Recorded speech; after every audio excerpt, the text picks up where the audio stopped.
Nuestra clase se titula Me he acordado de mi convenio y vamos a comenzar a estudiar el libro de Éxodo, los capítulos del 1 al 6. Realmente, hermanos, esta clase era la que correspondía al día de ayer, al domingo de ayer.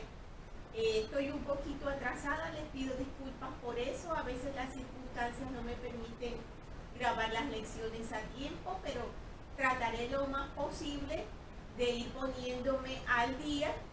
Y pues sepan que siempre, aunque me atrase un poco, siempre iré grabando las clases que corresponden a cada semana. En esta clase comenzamos un nuevo libro del Antiguo Testamento, como he mencionado antes, y vamos a aprender lecciones importantísimas y a estudiar una de las historias que es muy importante y es muy hermosa dentro del Antiguo Testamento. Vamos a hablar de Moisés.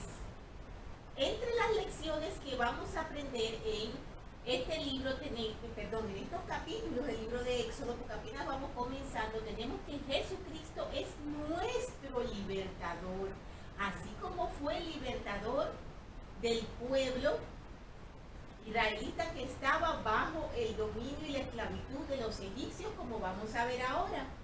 También que al llevar a cabo la obra del Señor podemos tener su poder, que los propósitos del Señor se cumplirán en su propio tiempo, y también que debemos tener siempre reverencia por las cosas y los lugares santos. Comenzando entonces, hermanos, con el desarrollo de los capítulos, tenemos lo siguiente. En el primer capítulo de Éxodo tenemos que en el cabecero del capítulo nos dice: los hijos de Israel se multiplican, son puestos en servidumbre por los egipcios. Faraón procura destruir a los hijos varones nacidos de mujeres hebreas. Y nos dice: estos son los nombres de los hijos de Israel que entraron en Egipto con Jacob. Cada uno entró con su familia: Rubén, Simeón, Levi y Judá, Isaacar, Zabulón y Benjamín, Dan, Neftalí, Gad y Aser. Y todas las almas de los que salieron de los lomos de Jacob fueron 70. Y José ya estaba en Egipto. Recordemos lo que estudiamos en la lección anterior, cuando los hermanos de José fueron a comprar alimentos a Egipto, y fue cuando supieron que su hermano estaba vivo. Fue una historia muy hermosa y muy emotiva. Y dice: y todas las almas de los que salieron de los lomos de Jacob fueron 70. Y José ya estaba en Egipto. Fíjense, fueron 70. Vamos a analizar un poco, hermanos, como manera introductoria, algunas cosas importantes acerca del libro de Éxodo y de Moisés. Porque recordemos que entre las promesas que el Señor le hizo a Abraham y el convenio que se fue renovando a través de sus hijos, recordemos que el Señor habló de que se iban a constituir en una gran nación. Pero para ese momento solo eran 70, por lo cual esos 70 debían estar en un lugar y en unas condiciones que permitieran el cumplimiento de las promesas del Señor. Vamos a leer un poquito algo introductorio con respecto a esto y también con respecto a Moisés. Moisés es un siervo muy especial del Señor. Todos sabemos que él tuvo una mansedumbre y una humildad muy especial para aceptar lo que el Señor le estaba diciendo que debía hacer, aun cuando en un principio tuvo muchísimo miedo. Vamos a leer algunas cosas con respecto a esto. Moisés fue un hombre que, como usted, tenía debilidades y virtudes. Muchas veces tendemos a ver a los profetas, hermanos, como si fueran extraterrestres o como si fueran personas no humanas, totalmente distintas y ajenas a la naturaleza, por ejemplo, de cualquier persona, de nosotros mismos. Y realmente no es así. debemos reconocer siempre que eran hombres y mujeres igual que nosotros. Entonces, la grandeza del carácter de Moisés estaba en su mansedumbre, en la capacidad que tenía de ser moldeado por el Señor y su espíritu.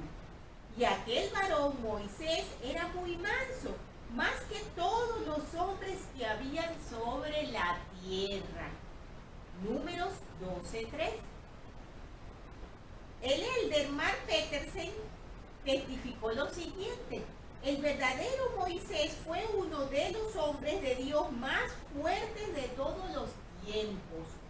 Anduvo y habló con Dios, recibió de la gloria divina, estando en la mortalidad. Fue llamado Hijo de Dios y era semejante al unigénito. Vio los misterios de los cielos y mucho de la creación, y recibió más leyes de Dios que cualquier otro hombre antiguo del que tengamos conocimiento. Entonces, como mencionábamos en los versículos que estábamos leyendo, los hijos de Israel fueron fieles y progresaron mucho en la tierra de Egipto. De eso hablamos un poco también en la lección pasada. Dice, para que se cumplieran las promesas que el Señor había hecho a Abraham, era necesario que el pueblo de Israel fuera más numeroso, como acabamos de mencionar.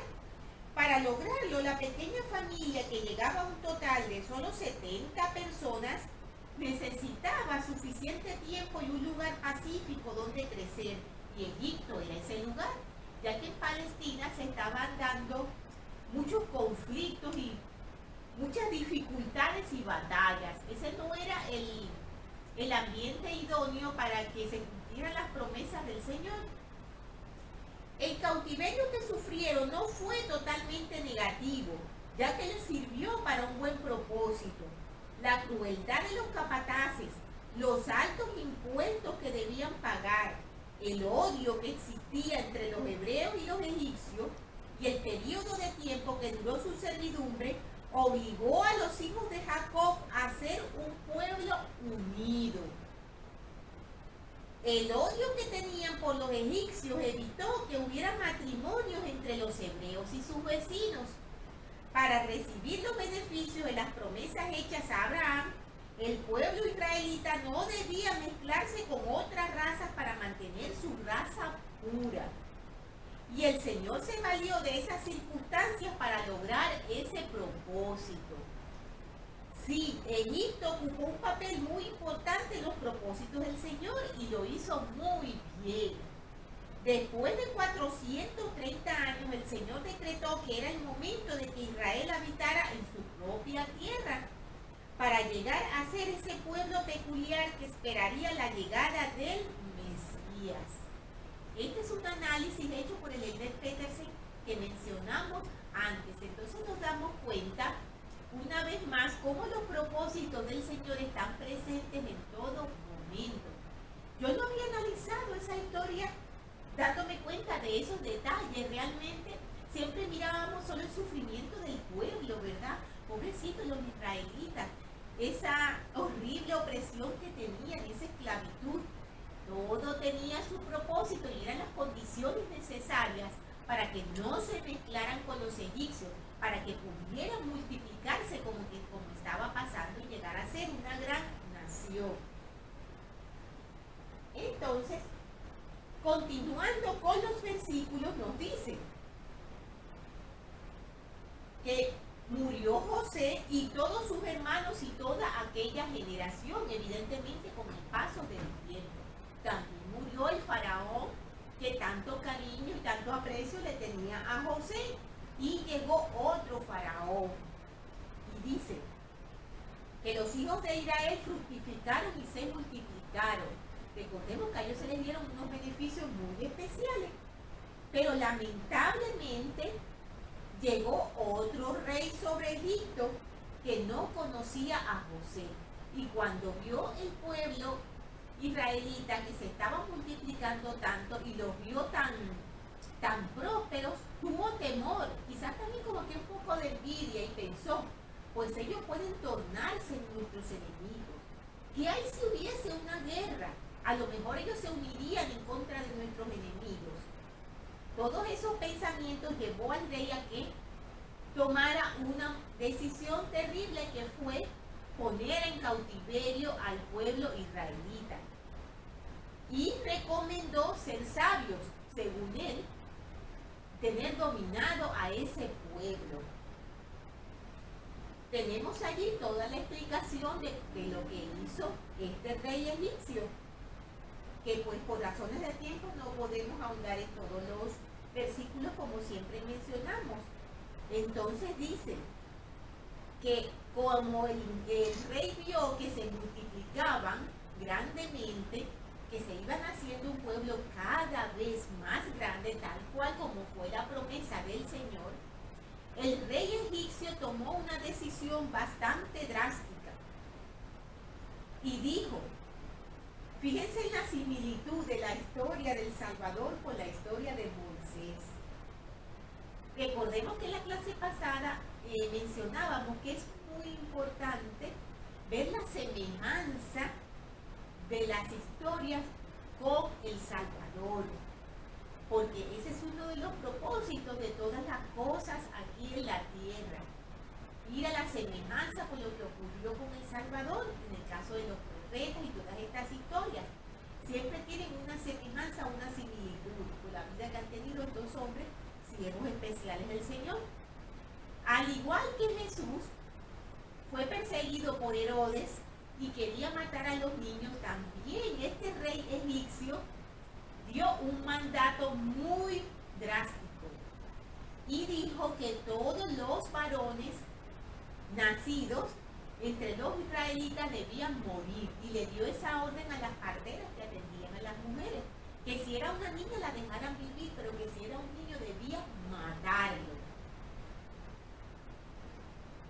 Entonces las mujeres parteras tuvieron temor de hacer estas cosas y seguramente emocionalmente para ellas era algo terrible decir, vamos a matar a un bebé solo porque es un niño, así que no lo estaban haciendo.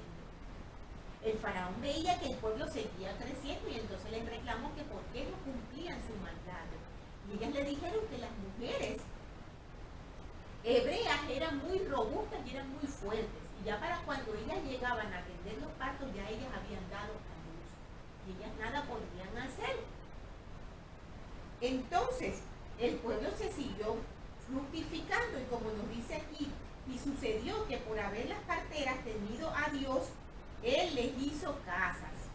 Y nos dice en el 22, entonces Faraón mandó a todo su pueblo diciendo, echad al río a todo hijo que nazca y a toda hija preservar en la vida. Qué terrible, hermano, fueron esas medidas que tomó el Faraón contra todo el pueblo. Tenemos allí entonces varias cosas importantes que se sucedieron. Tenemos que las medidas represivas del Faraón no pudieron desviar los propósitos de Dios. Nos damos cuenta cómo el Señor siempre cumple sus promesas y sea cuales sean las circunstancias, a veces nos desesperamos y pensamos, no va a ser posible que eso se cumpla porque todo está en contra. Pues no. Cuando el Señor decreta algo, nada se desvía de su propósito. Y tenemos allí una gran lección. Tenemos, como hemos mencionado, que las medidas opresivas del Faraón no pudieron desviar los propósitos de Dios de crear una gran nación. Mediante la fe de las comadronas y su negativa de llevar a efecto las órdenes del Faraón de ejecutar a todos los varones que nacían en esa época, Israel continuó prosperando. La vida de Moisés, que fue una semejanza del Salvador, fue amenazada por el mandatario de la tierra, tal como lo fue la vida de Cristo por Herodes, el cual decretó la muerte de todos los pequeños varones nacidos en Belén. Tanto Josefo como Jonathan ben Uzziel, otro antiguo escritor judío, relataron que Faraón tuvo un sueño en el que vio que pronto iba a nacer un hombre que liberaría del cautiverio a Israel. Y este sueño fue el que motivó el decreto real de arrojar al río a los pequeñitos de origen israelitas. Un dato importante. Entonces, en el versículo 2, en el capítulo 2, nos dice, Moisés nace de padres levitas, es criado por la hija del faraón, mata a un egipcio en defensa de un israelita y huye a Madián y se casa con Séfora. Israel en servidumbre clama a Jehová. Se nos dice, un hombre de la familia de Leví fue y tomó por esposa a una hija de Leví, y la que concibió y dio a luz un hijo. Y al ver que era hermoso, lo tuvo escondido durante 3 meses. Pero no podían ocultarle por más tiempo, era sumamente peligroso. En cualquier momento podían llegar las guardias del faraón y podían matar al niño. Estamos hablando de Moisés, que así es como se llamaría un poquito más adelante. La mamá de Moisés no sabía qué hacer y entonces tuvo una idea, que fue preparar un canasto. Ese canasto, como nos mencionan aquí, tomó una arquilla de juncos y la calafateó con asfalto y brea, evidentemente para que no se inundaran. Y colocó en ella al niño y la puso entre los juncos a la orilla del río. Y una de sus hermanas se quedó mirando la cestita a ver qué ocurría en la medida que la cestita iba avanzando por el río. Entonces la hija del faraón fue a bañarse junto con sus siervas. Ella nunca había podido tener hijos y cuando vio la cesta le llamó la atención y le dijo a sus siervas que se la acercaran. Cuando vio al niño, sintió algo muy especial en su corazón y supongo que también compasión por la criatura. Y evidentemente no quiso que le mataran. Así que, entonces, la hermana que había estado mirando la trayectoria de la cestita, por orden de su madre, se acercó a la hija del faraón, a la princesa egipcia, y le dijo que si ella quería que le buscara una nodriza que le criara al bebé. Y la princesa le dijo que sí. Y ella fue y buscó a su madre, por lo cual la madre de Moisés tuvo la bendición de criar a su propio hijo. Entonces tenemos que cuando Moisés creció y tuvo la edad suficiente ya para vivir con la princesa egipcia en palacio, su madre lo llevó hacia allí. Y nos dice que la princesa, la hija del faraón, adoptó a Moisés y le puso por nombre Moisés, diciendo porque de las aguas lo saqué, que es el significado de ese nombre. Y en aquellos días acaeció que crecido ya Moisés salió a sus hermanos y vio sus cargas, se observó a un egipcio que golpeara a uno de los hebreos, sus hermanos. Entonces dicen que Moisés miró para todas partes. Luchó con el egipcio y lo mató para evitar que siguiera golpeando a uno de sus hermanos.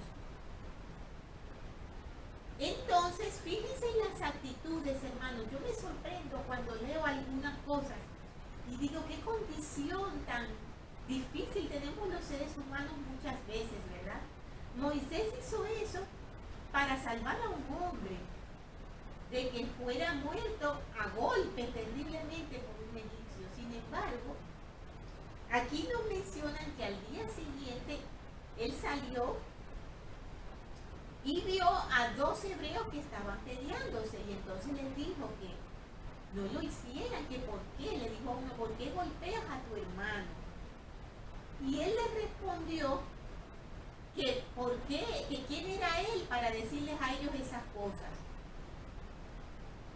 Y que qué era lo que pensaba hacer, si pensaba matarlos igual que mató al egipcio. Cuando le dijeron eso a Moisés, Moisés se dio cuenta que estaba en grave peligro porque ya se sabía lo que había pasado. Y como nos dice aquí, tuvo miedo. Fíjense, la actitud de orgullo y tan negativa que tuvieron en ese momento con Moisés. Entonces dice,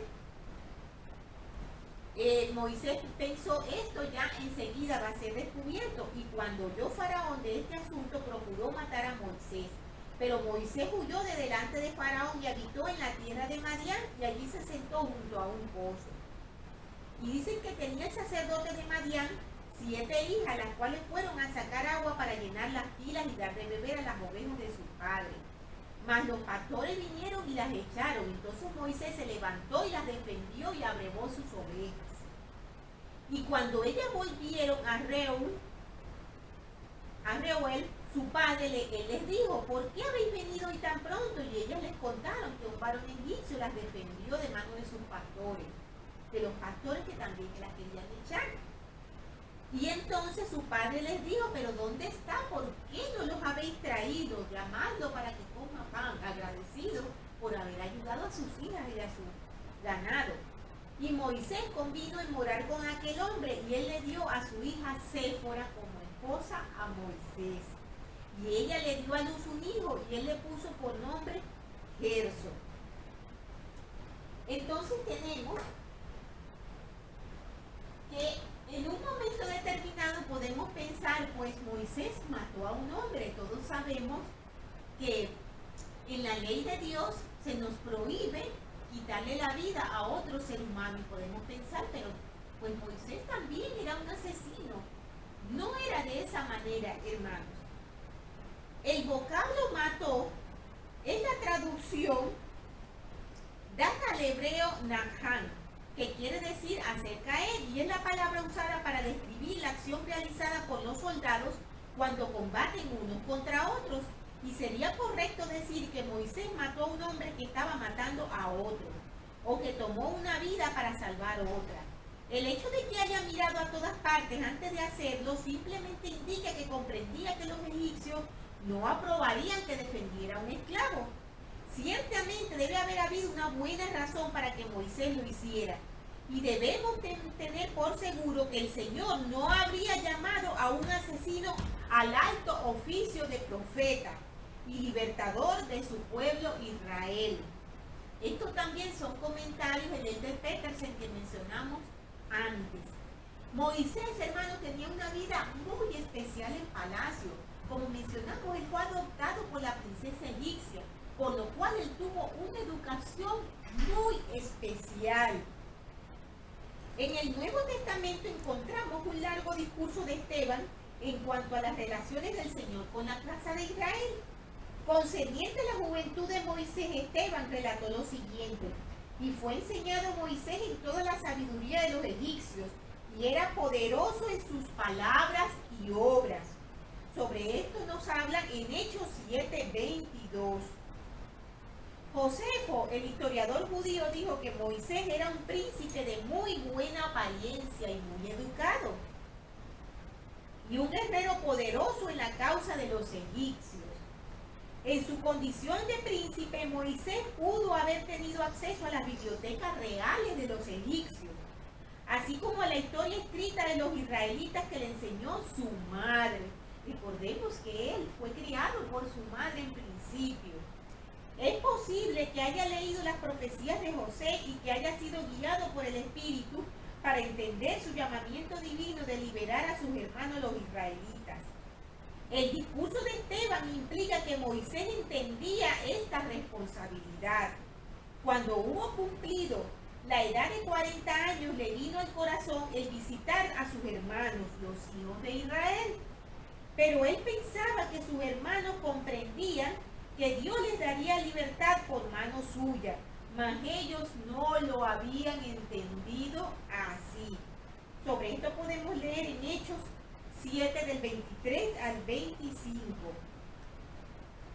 Pablo en Hebreos amplió el mismo concepto y dijo: por la fe Moisés, hecho ya grande, rehusó llamarse hijo de la hija de Faraón, teniendo por mayores riquezas el vituperio de Cristo que los tesoros de los egipcios. Esto lo tenemos en Hebreos 11, 24, 26. La madre de Moisés, Jocabed, así se llamaba, probablemente le enseñó los principios y las tradiciones de los hebreos cuando le sirvió de nodriza. Entonces hemos mencionado aquí un nombre, hemos mencionado Reuel. Reuel es el nombre más común de Reuel, es Jetro, que era el padre de Séfora, que lo acabamos de mencionar ahora en Éxodo.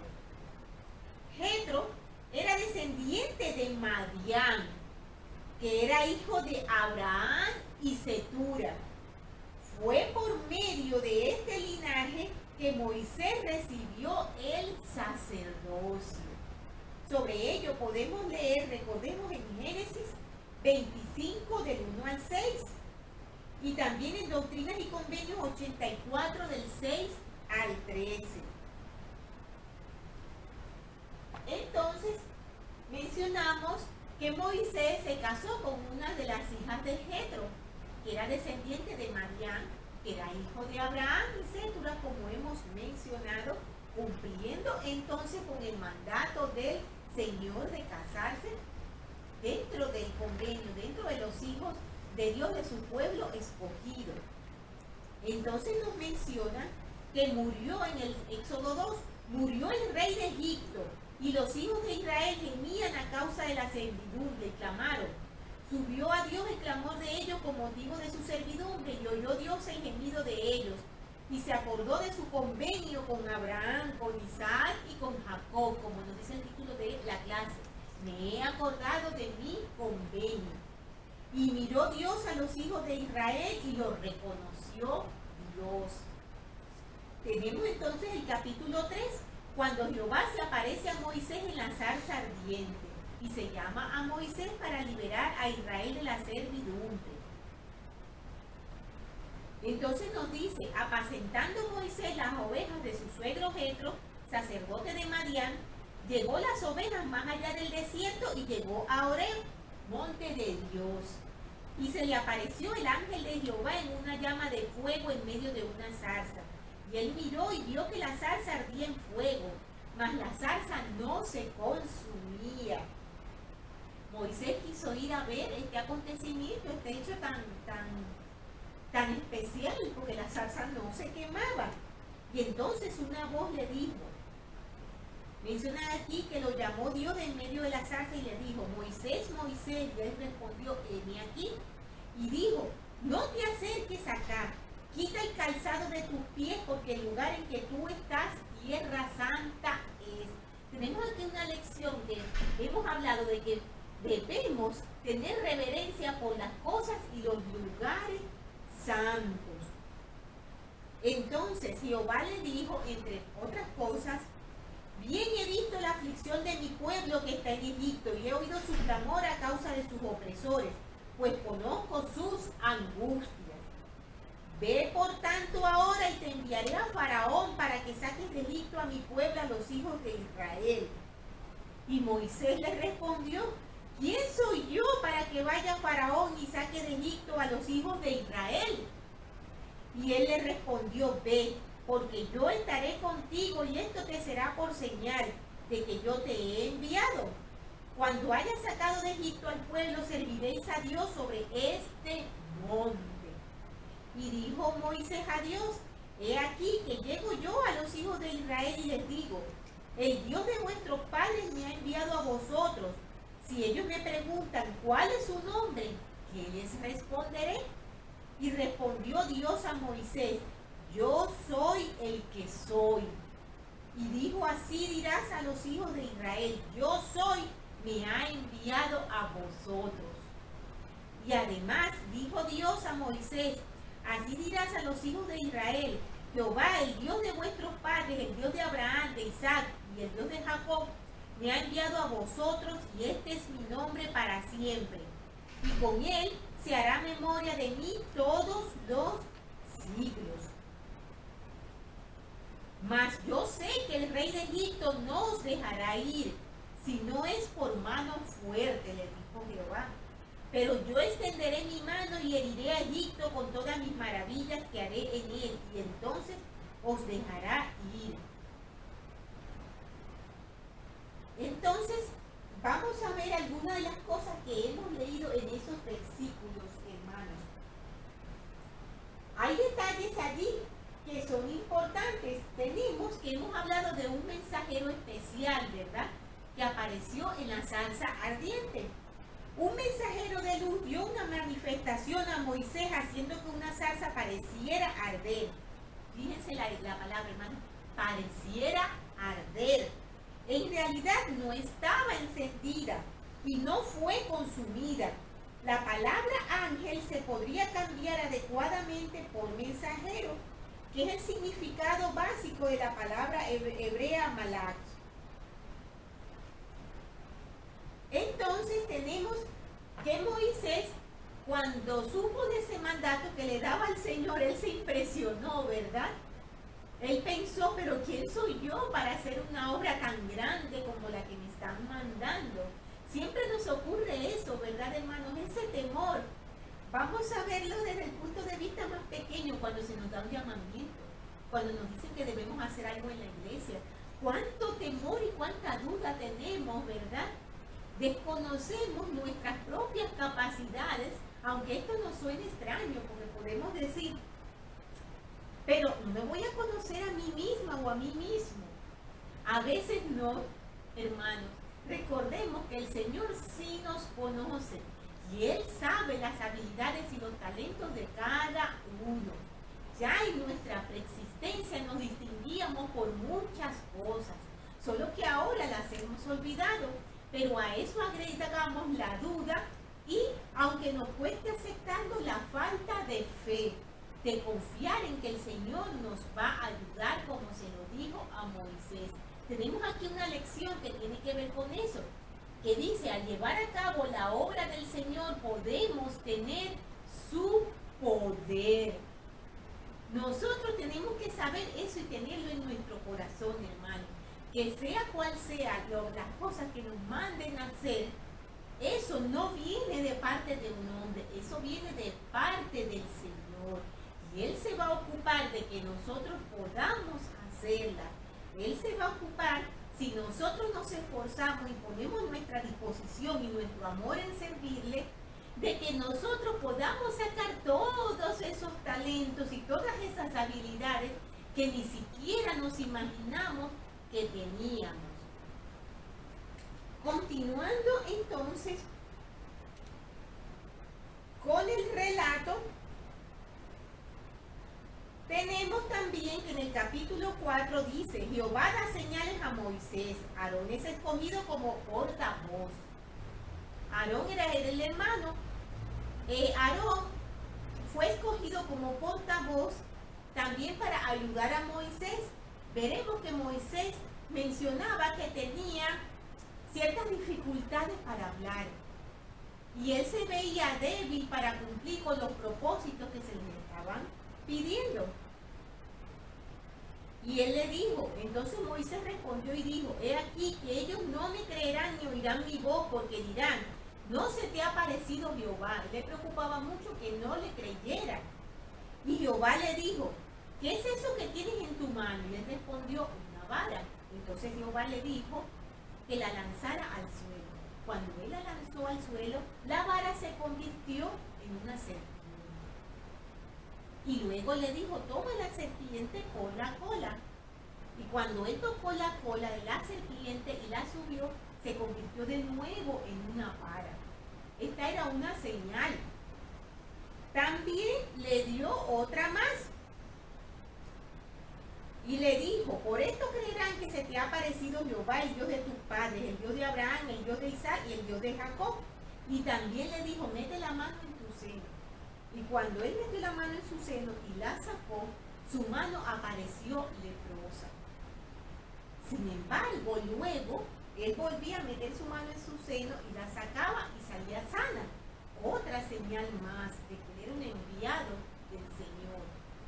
Y aún agregó el Señor otra señal más. Le dijo, si aún no te creen, sacarás agua del río y las echarás en la tierra. Y cuando hagas eso, el agua se transformará en sangre.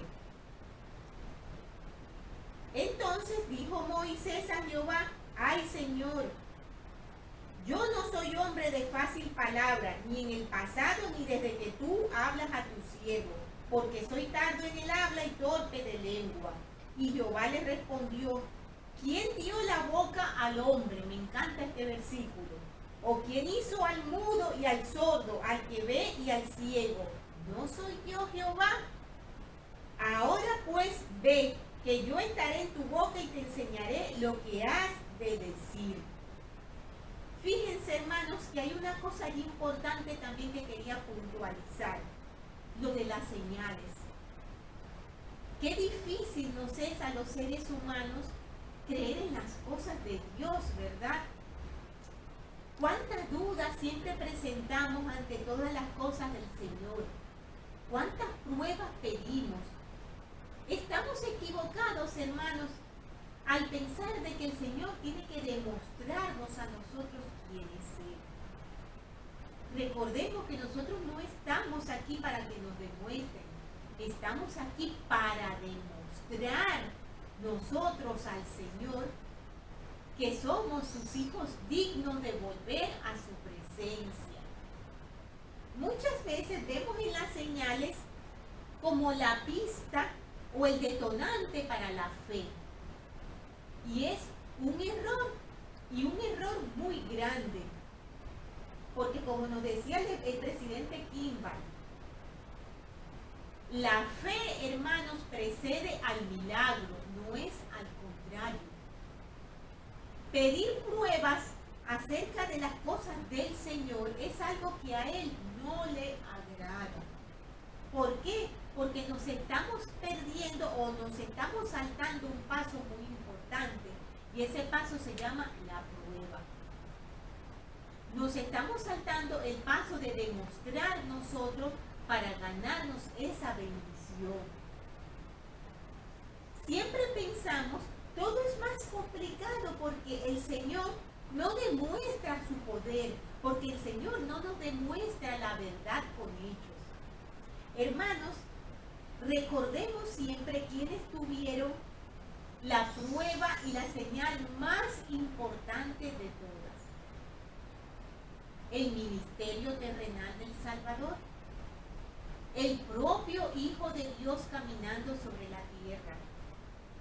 Hizo milagros. Todos le vieron. ¿Y qué ocurrió con el Salvador? Fue crucificado. ¿Qué prueba más grande que esa? Y sin embargo no le creyeron. Juzgamos a los judíos, ¿verdad? Y pensamos, ¿cómo es posible que no creyeran en el Salvador? Quizás debiéramos preguntarnos nosotros en nuestro corazón, ¿hubiese yo creído en el Salvador en ese momento? Hermanos, la fe es algo muy importante. La fe es algo esencial para que nosotros podamos ser salvos. La fe es progreso, porque es lo que nos permite avanzar, y avanzar con seguridad, sin necesidad de exigir una prueba al Señor. Una prueba que no estaría merecida si la pedimos sin habernos esforzado. Muchas veces pensamos, qué difícil es que las personas crean en el libro de Mormón. No nos creen lo de las planchas de oro. Se escucha decir a lo mejor, tal vez si no se hubiesen llevado las planchas de oro, como dicen que ocurrió, y estuviesen aquí palpables, nos creerían. No nos creerían por eso tampoco, hermanos, y el Señor lo sabe. Siempre habría una manera de desprestigiar la prueba presentada, y probablemente habrían sido destruidas. Entonces vemos que las pruebas no son el conducto para que nosotros alcancemos un testimonio verdadero. No son el conducto para que tengamos la fe. No son el conducto para que aceptemos el Evangelio y para que volvamos de nuevo a la presencia de nuestro Padre Celestial. Es algo con lo que debemos tener muchísimo cuidado. Cuando oímos las conferencias generales, siempre recuerdo un comentario que leí en un libro que es muy verdadero.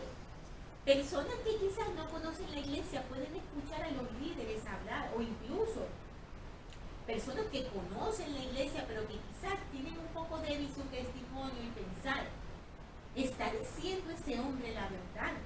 Yo quisiera que él me demostrara que él está diciendo la verdad. Hermanos, ese Señor no tiene que demostrarle a usted que está diciendo la verdad. No es su responsabilidad demostrarle a usted, lo que el Señor tantas veces nos ha dicho, que cuando Él habla a través de sus siervos, es como si hablara Él mismo. Esa responsabilidad no es del líder, hermano. Esa responsabilidad es de ustedes, de buscar dentro de su corazón ese testimonio, de buscar dentro de su corazón esa verdad. Esa responsabilidad, como leí en ese comentario, pasa del hombro, del hombre, del líder, del siervo de Dios que está hablando al hombro de nosotros. Pero nosotros necesitamos ejercer esa fe y buscar ese testimonio. Así que esto es bien importante, hermanos. Continuando entonces en el Éxodo 4, en el versículo 15 dice: tú hablarás a él y pondrás en su boca las palabras, y yo estaré en tu boca y en la tuya. Y os enseñaré lo que habéis de hacer, refiriéndose el Señor a Moisés y Aarón. Y él hablará por ti al pueblo, es decir, Aarón. Y él te será a ti en lugar de boca, y tú serás para él en lugar de Dios.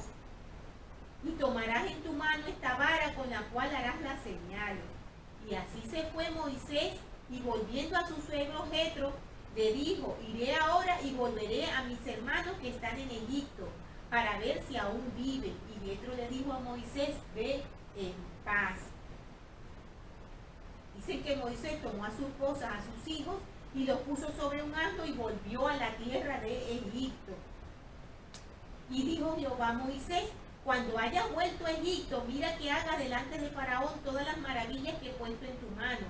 Pero yo endureceré su corazón, de modo que no dejará ir al pueblo. Esta parte, hermano, el versículo 21, el Éxodo 4, en la traducción del profeta José Smith, hubo una traducción inspirada, una corrección allí, porque cuando leemos ese versículo parece que dijeran que el Señor no quería que el faraón aceptara que se fuera el pueblo, sino que quería que el faraón fuese malo. Es lo que interpretamos, ¿verdad? Porque dice, el Señor endurece el corazón del faraón. No, el Señor no endureció el corazón del faraón. El Señor quería que el faraón dejara ir a su pueblo. Y en la traducción de José Smith nos lo explica mejor. Pero el faraón se negó, por lo cual todas las consecuencias que se generaron fueron a causa de su orgullo, a causa de su incredulidad y de su desobediencia. No porque el Señor haya obrado en el corazón del faraón para que éste hiciera lo malo. Esto es importante aclararlo. Y dice: y dirás a Faraón: Jehová ha dicho así, Israel es mi hijo y mi primogénito. Ya te he dicho que dejes ir a mi hijo para que me sirva, pero no has querido dejarlo ir. He aquí, yo voy a matar a tu hijo, a tu primogénito. Y fueron Moisés y Aarón y reunieron a todos los ancianos y a los hijos de Israel. Y habló Aarón a todas las palabras que Jehová había dicho a Moisés, e hizo las señales delante de los ojos del pueblo. Y el pueblo creyó, y al oír que Jehová había visitado a los hijos de Israel y que había visto su aflicción, se inclinaron y adoraron. Tenemos entonces, hermanos, en el capítulo 5, que Moisés y Aarón piden a Faraón que libre a Israel. Y Faraón responde: ¿quién es Jehová? Después fueron Moisés y Aarón ante Faraón y le dijeron: Jehová, el Dios de Israel, dice así: deja ir a mi pueblo a celebrarme fiesta en el desierto. Y Faraón respondió: ¿quién es Jehová para que yo oiga su voz y deje ir a Israel? Yo no conozco a Jehová, ni tampoco dejaría ir a Israel. Y ellos dijeron: el Dios de los hebreos nos ha salido al encuentro. Iremos pues ahora camino de 3 días por el desierto y ofreceremos sacrificios a Jehová nuestro Dios, para que no venga sobre nosotros con pestilencia y con espada. Entonces el faraón, muy enojado, en lugar de ir a dejar ir al pueblo, lo que hizo fue que endureció las medidas en contra del pueblo. Ellos hacían muchos monumentos egipcios, las pirámides y todas esas cosas. Construían ladrillos y utilizaban varios materiales para ellos, entre esos la paja que se las proporcionaban los egipcios. El faraón, muy disgustado, dijo: Ahora ellos mismos deberán buscar la paja. Y lo que se les exige de producción no va a variar, aunque ellos tengan que buscar la paja también.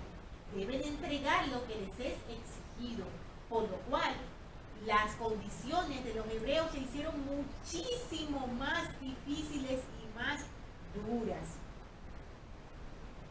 Nos dice: agrávese la servidumbre sobre ellos, para que se ocupen en ella y no atiendan a palabras mentirosas. Dijo el faraón. Entonces los azotaban, los maltrataban, porque era más difícil que ellos pudieran hacer lo que les exigían al tener que hacer otra cosa más. Entonces ellos estaban, el pueblo israelita estaba triste, estaba disgustado también y decía: por nosotros querer ahora creer en lo que nos ha dicho Moisés y Aarón, por nosotros querer hacer lo que nos están diciendo, ahora nuestras circunstancias están más duras y estamos siendo más afligidos. Y nos dice que encontraron a Moisés y Aarón, que estaban esperándolo cuando salían de ver a Faraón, y les dijeron: mire Jehová sobre vosotros y busque, pues nos habéis hecho odiosos ante Faraón y sus siervos, poniéndoles la espada en la mano para que nos maten. Fíjense, hermanos, de nuevo allí como vemos otra actitud. Qué distinta era la actitud de ellos a la actitud de José, que con mansedumbre y con humildad aceptaba los designios de Dios y las circunstancias por más difíciles que éstas fueran. Y en lugar de bajar, en lugar de desanimarse, en lugar de actuar con resentimiento, siempre lo que hacía era levantarse y progresar. En cualquier circunstancia, él conseguía lo bueno y el sentido en el mandato del Señor. Y eso es una gran lección que nunca podemos olvidar. Vemos allí la manera como el pueblo se estaba comportando. Teniendo entonces, con respecto a esto, vamos a ver, Moisés, como habíamos mencionado antes, tenía dudas en realizar este mandamiento que le daba el Señor. Él tenía miedo, como habíamos nombrado, hermanos. Y me imagino que en las circunstancias que estaban pasando, más miedo todavía tenía y más dudas. Tenemos que hay algunos indicios de que Moisés pudiera haber tenido un leve impedimento en el habla, como habíamos mencionado antes. Moisés se sintió tan inseguro de su capacidad que insistió en que necesitaba ayuda, y el Señor se enojó por su continua falta de confianza y mandó a Aarón a que fuera portavoz de Moisés.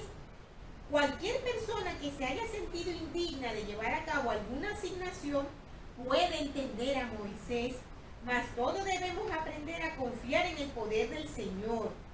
Moroni enseñó que el Señor da determinadas debilidades a los hombres para que sean humildes, pero si tienen suficiente fe en Dios, su gracia es suficiente para que las cosas débiles sean fuertes para ellos. Como nos dicen en Éter 12:27, Enoc tuvo una reacción similar ante sus sentimientos de ineptitud, y a pesar de ello, grandes cosas surgieron de sus debilidades una vez que él se aferró al Señor. Sobre eso leemos en Moisés 6, del 31 al 32 y 47, y también el 7:13. Tenemos entonces, hermanos, que una de las lecciones importantes que estamos aprendiendo y que no debemos olvidar es el asunto de las señales. Vemos que aunque la reacción inicial a ver las señales exhibidas fue muy positiva, que nos pasa a nosotros también, ¿verdad? Vemos algo y nos asombramos y decimos: oh sí, es cierto.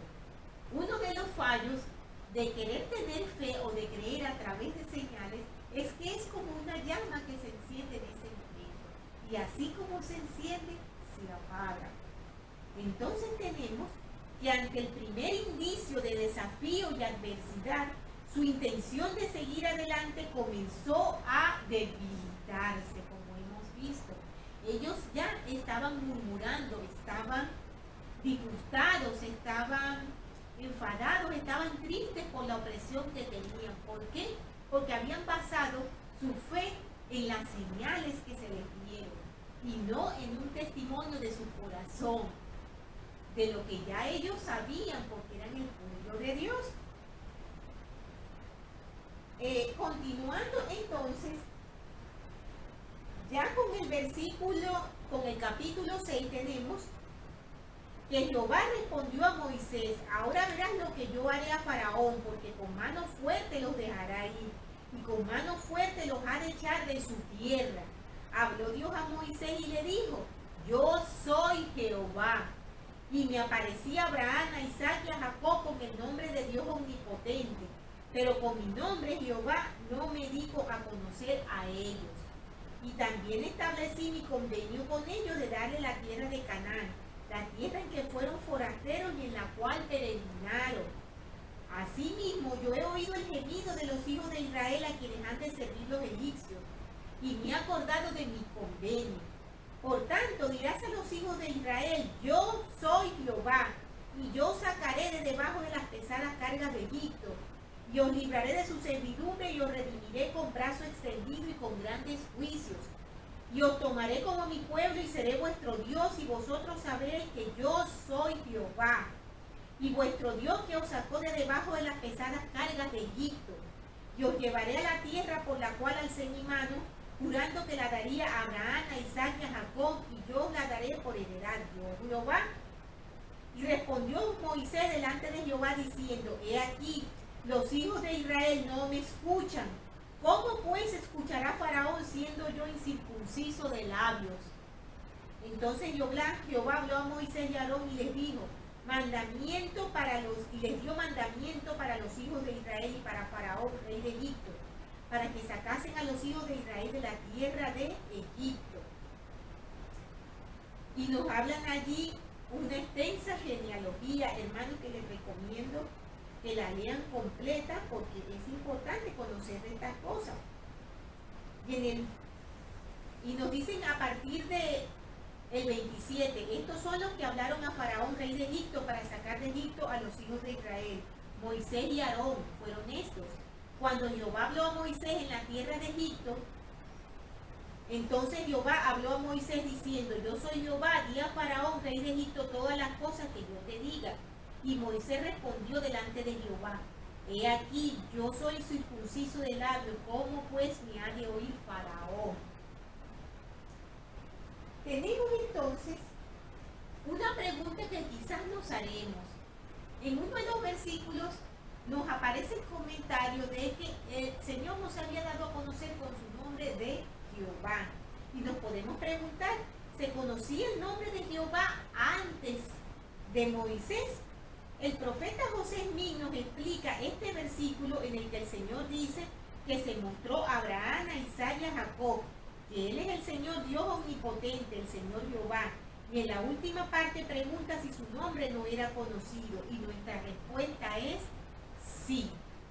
Recordemos, hermanos, que tenemos que leer también la parte de la traducción que hizo José Smith, de todas esas partes que él, inspiradamente por el Señor, él arregló cosas que no parecen tener mucho sentido y agregó otras que se habían perdido y que eran importantes. Tenemos entonces, hermanos, aquí lecciones importantísimas, como hemos mencionado cuando iniciamos. El profeta Russell M. Nelson, nuestro profeta actualmente, nos ha dado muchos consejos y mucha guía importantísima y vital en nuestras vidas. El profeta Nelson tiene un mensaje que se llama ¿Cómo obtener el poder de Jesucristo en nuestra vida?, que salió en la Liaona de mayo del 2017 y les recomiendo que la lean. Él en ese mensaje, hermanos, nos hablaba de cómo obtener el poder de nuestro Salvador en nuestras vidas. Y nos recomendaba algo importantísimo y de vital y esencial importancia, valga la redundancia, en nuestras vidas. Y es conocer al Salvador. Es leer sobre Él, saber de sus atributos, conocer lo que Él hacía, meditar acerca de cómo Él estuvo aquí en la tierra y todo lo que Él hizo. ¿Cómo nosotros, hermanos, podemos buscar el poder del Salvador para nuestras vidas si no sabemos quién es Él? El consejo del profeta Nelson es absolutamente cierto. Necesitamos conocer a nuestro Salvador para poder entonces hacer de Él nuestro libertador y poder habilitar todo su poder en nuestras vidas. Hay un mensaje que es bastante largo, pero he elegido algunos fragmentos que me gustaría leerles y que son muy importantes. El mensaje se llama Hablamos de Cristo, nos regocijamos en Cristo, de Chad Webb. Esto fue tomado de una transmisión de capacitación de los seminarios e institutos de religión el 12 de junio del 2018. Yo les recomiendo que lo busquen y lo lean, porque hablan de cómo enseñar, hablan de lo importante que es centrarnos en Jesucristo. Vamos a leer entonces algunas partes de ese mensaje. Dice, concentrarse en los títulos, las funciones, el carácter y los atributos de Jesucristo. El presidente Nelson nos invitó a que las referencias de las Escrituras acerca de Jesucristo que se encuentran en la guía temática, en la guía de estudio de las Escrituras, se convirtieran en su principal material de estudio personal. Esta invitación tiene el propósito de ayudarnos a seguir adelante al saber acerca de lo que hizo Jesús y ayudarnos a conocerlo mediante sus atributos y su carácter. Por ejemplo, uno de los títulos de Jesucristo es el de Creador. Bajo la dirección de su Padre, Jesús creó los cielos y la tierra. Ser creador es también una de sus funciones divinas y nos habla de su naturaleza. Al estudiar el cómo y el por qué creó Jesús la tierra, podríamos preguntar, ¿qué nos enseña esto acerca de quién es Él? ¿Qué nos enseña esto acerca de sus motivos, de su amor y de su poder? ¿Qué atributos divinos del Salvador se nos revelan en su función como creador? Así como otras tantas funciones del Salvador. Es posible que recuerden que el presidente Boyka Packer era un artista consumado que disfrutaba tallando aves en madera. Una ocasión iba como pasajero en un automóvil conducido por el elder Teodoro Tuttle y una de sus esculturas estaba en el asiento trasero del auto. Al llegar a un cruce, el conductor pisó los frenos y la escultura cayó al piso y se rompió en pedazos. El elder Tuttle estaba muy apenado, pero el presidente Packer no lo estaba y simplemente dijo, olvídalo, yo la hice y yo la puedo reparar. Y lo hizo, la hizo más fuerte de lo que era antes y hasta la mejoró un poco. El presidente Packer explicó, ¿quién los hizo? ¿Quién es su creador? No hay nada que se dañe o se rompa en su vida que él no pueda componer, y lo hará. Qué hermoso ejemplo, hermanos. Cuando nuestros alumnos nos mencionan aquí como un consejo si estamos enseñando el Evangelio, entienden la función de Jesús como el creador, y cuando meditan en los relatos de las Escrituras que testifican de su poder increíble para reparar y sanar sus creaciones, su corazón deseará sentir ese poder y promesa en su propia vida. Entonces actuarán con fe para experimentar su increíble poder para reparar lo que esté roto en su vida. Tenemos también otros comentarios dentro de este mismo mensaje. Y nos hablan de un hombre llamado Arthur Henry King, que enseñó lo siguiente. Dice, simbolizamos lo bueno en un individuo real, Jesucristo, el Hijo de Dios. El Hijo de Dios, Él es un hombre no un principio. Un hombre que incluye todos los principios. Y seguir a un hombre es muy diferente que seguir un principio. No tenemos que resolver las complejidades filosóficas de la ética. No tiene nada que ver con eso. Tenemos que estudiar los evangelios, ver lo que hizo Cristo y tratar de identificarnos con lo que hizo. Debido a que captamos el espíritu del Maestro, el amor del Maestro y por qué nos hemos empapado en el Evangelio, sabemos lo que debemos hacer. El Evangelio que hemos guardado dentro de nosotros nos permite en cualquier momento sentir lo que debemos hacer en una situación específica.